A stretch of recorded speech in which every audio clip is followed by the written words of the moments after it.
Hi everyone, Dr. Orna here. Today I want to make a little video about remedial masking.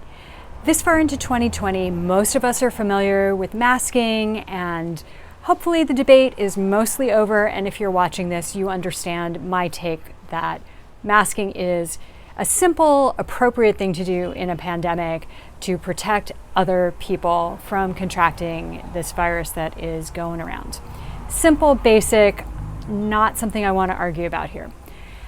But I've been out in the world a little more recently than I have been for the past while, and I'm seeing that people don't really get how masking works and why we're doing it.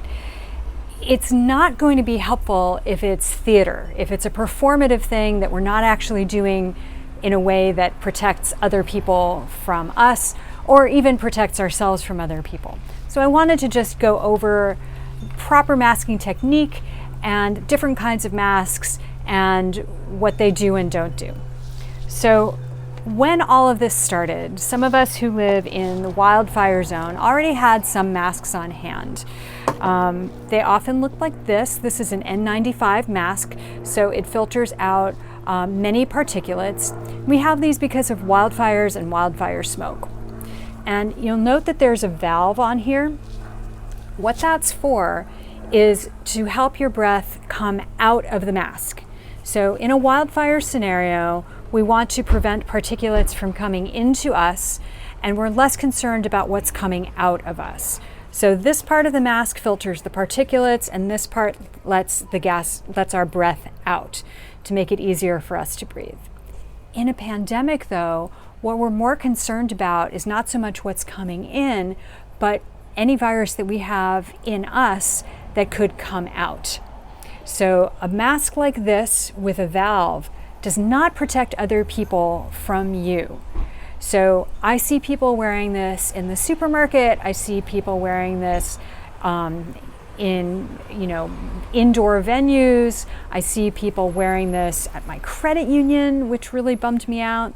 Some people need these because otherwise they can't breathe at all, but at that point the function of the mask is not really doing much in terms of protecting other people. So if you have these masks around, you can put tape over this or something to just block that outflow. You'll still be able to breathe because this is porous. If you can breathe in, you can breathe out. But just know that if you see the valve, it is not protecting other people. So if you're around somebody who's been sick and they've got a mask like this, you are not protected from them. So the next kind of mask that we started using in the spring were masks like these, cloth masks. This was made by my friend Sue, one of two that she gave me in April maybe. And the way it works is it goes under the chin, over the nose, so it's covering the orifices from which droplets leave your body that can contain virus and affect other people. So over the ears, under the chin, over the nose. I've seen a lot of people walking around like this. I was at the farmer's market today, and one of the vendors, her mask kept slipping below her nose. If that's happening, it often means that the elastic is stretched out. If your mask doesn't stay on, it either doesn't fit you or it has stopped fitting you and it's time to get a different one. And I will say, I saw some of the paper ones, the blue paper ones the other day, and the bottom part was unattached. So it was basically like a flap covering the nose and mouth, but like it could flap in the breeze. That means that droplets can come out from underneath and get picked up in the air and hurt other people.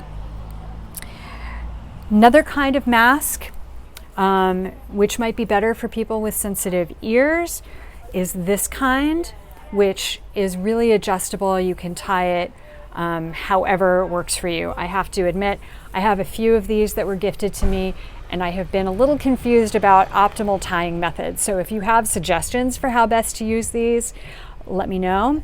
A lot of people do like these just because they don't hurt the ears, and so they may be more comfortable long term. And again, same thing, you want it under the chin, over the nose. Now, this is a super fancy mask that my best friend just just gave me the other day. It has adjustable ear straps. I'm trying to find a place where you can see it well. So these adjust, so it becomes much more comfortable. It does have a little, oops, it's upside down. It does have a little bar here so that it fits really well over the bridge of the nose. And it also has a little pocket in here where you can put a filter like this part of these filters that just go in the pocket. Then this will protect you and other people from you. And you can also put herbs in there or essential oils so that you smell something that smells good to you and may also be a little bit more of an antimicrobial barrier between you and the outside world. So this is super nice, really comfortable. And then because these have become a fashion accessory, I am super excited to show you this one. Which way is up? This way is up. That I just got from my friend Melanie, who is a fabulous henna artist here in Portland. Blue Lotus Henna, you can find her on Instagram. And she did these hand-painted masks, beautiful ones. So this one is a peony, and she has some that say love and that say vote, and some that are eyes, really beautiful. You could probably ask her if she would make you something special if you wanted. So again, under the chin, over the nose, fashion accessory. And then the final mask that I wanted to show you is this one, which I just got because of the wildfires. So this is a P100 respirator, and I wrote about this in a post the other day on my Instagram, so check that out and you can see exactly what I got. But notice it has the valve. So this means that it protects you very well actually, but it does not protect other people. So these filters are great for wildfire smoke. You can get them to filter gases. These are professional masks. So this was recommended to me by a friend of mine who does a lot of work restoring old homes. So she's around particulates and volatile organic compounds. And so this is a working person's mask. She has a little hack that she did with a bandana that I haven't tried yet, where she sort of wraps it around these two guys so that it covers the valve, so that it does protect others from her as well as her from others. So this is good protection for you, not so much for other people. So I really want to encourage you guys, wear your masks. There are pretty ones. There are tie ones, there are homemade ones, there are super comfortable ones with little filter pockets. Please do wear them. Please do pay attention to how you're wearing them over the nose and the mouth.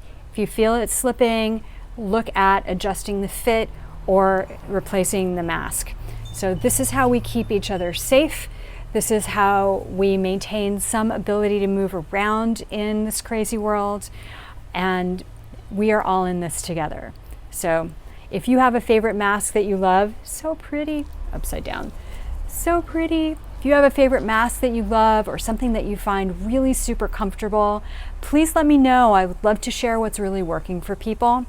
And again, thank you for wearing your masks. Stay strong, stay safe, and stay well. Bye.